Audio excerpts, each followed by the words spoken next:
Salut à tous. Si vous suivez un peu la chaîne, vous savez que j'utilisais jusqu'à présent des caméras Somfy. C'était bien, mais très compliqué à configurer sur Home Assistant. J'ai donc décidé de tout remplacer pour passer au niveau supérieur. Mon choix s'est porté sur la Reolink E1 Zoom en version 4K. Pourquoi ce changement? Pour le contrôle 100% local, sans dépendre d'un cloud, et également pour la qualité d'image. Mais il y a un truc que j'adorais chez Somfy, le petit cache physique qui vient masquer l'objectif quand on est à la maison pour garantir notre intimité. L'Areolink n'a pas ce cache, mais je vous montrerai une astuce géniale pour recréer ce mode privé physiquement, tout en l'intégrant parfaitement dans Home Assistant. Je vous montrerai également comment contrôler facilement votre caméra depuis votre dashboard. Pendant que j'installe l'application sur mon téléphone, je vous parle quelques secondes de cette caméra.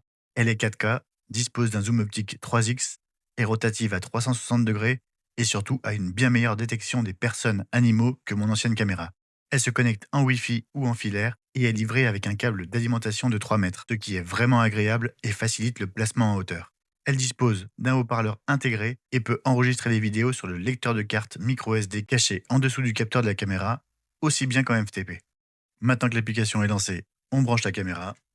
Petite danse de calibrage habituelle, puis elle se mettra à parler pour vous demander de scanner le QR code sans fin. C'est pour ça que je vous conseille d'installer l'application avant de la brancher. Sur l'application, on clique sur Ajouter un appareil, on scanne le QR code, on configure son Wi-Fi ou l'accès réseau. Je passe rapidement car la configuration est vraiment simple. Pensez tout de même à mettre un mot de passe complexe pour éviter tout piratage de votre caméra. Sachez qu'à l'étape du nommage, vous ne pourrez pas entrer de caractères spéciaux, mais vous pourrez lui donner un autre nom dans Home Assistant plus tard. Maintenant que l'initialisation est faite, la première étape indispensable pour éviter les soucis plus tard est d'aller dans les réglages réseau de l'application et de lui attribuer une adresse IP statique. C'est vital pour que Home Assistant la retrouve toujours à la même adresse. Pour l'intégrer à Home Assistant, on a besoin d'activer certains protocoles.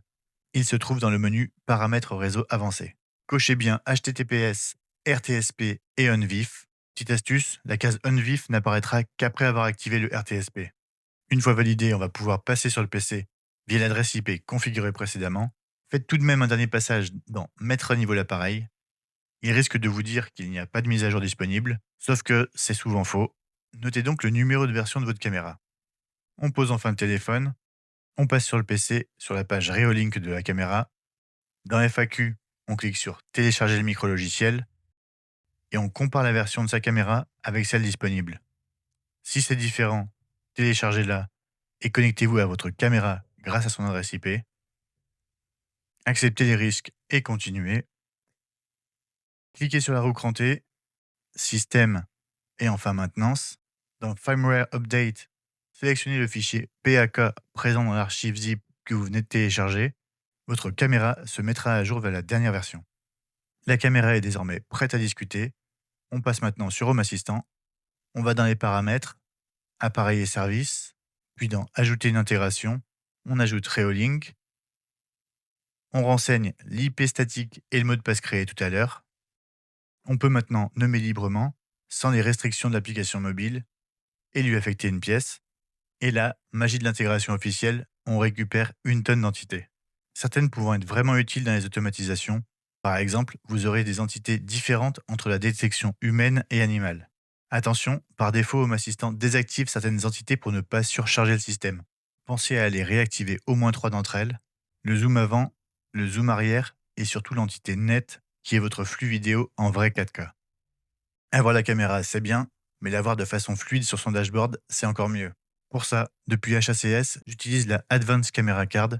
C'est une carte surpuissante. Elle ajoutera nativement les contrôles de direction et de zoom directement sur l'image pour piloter votre caméra depuis votre dashboard. La configuration de base est vraiment simple. On ajoute la carte. Dans le menu caméra, on sélectionne l'entité fluide ou nette et on valide. Mais avant de vous montrer le résultat, je vous montre comment mettre en place mon astuce proposée en début de vidéo pour remplacer le cache de la caméra Somfy. Retour sur l'application, dans le menu Mode de confidentialité, sélectionnez Paramètres de points et dirigez la caméra contre le mur par exemple et validez. Revenez sur votre dashboard, créez une carte Entité et sélectionnez simplement l'entité de votre caméra Mode privé. Une fois validé, vous pourrez contrôler votre caméra facilement grâce au trackpad présent sur la carte. Vous aurez également accès au zoom depuis celle-ci. Et grâce au bouton switch juste en dessous, vous pourrez couper la caméra et la diriger automatiquement dans une direction sans intérêt. Le but ultime étant par exemple de créer une automatisation activant le mode privé lorsque l'alarme se désactive et inversement. Votre caméra étant là aussi bien pour vous protéger, vous, que votre vie privée. Je vous mets toutes les infos dans la description et un lien avec un code promo pour bénéficier de 5% supplémentaires, même sur les promos en cours. Si vous avez aimé cette vidéo, n'hésitez pas à lâcher un pouce bleu, ça aide énormément la chaîne. Abonnez-vous pour ne pas rater les prochains tutos domotiques. En attendant, je vous dis à très vite.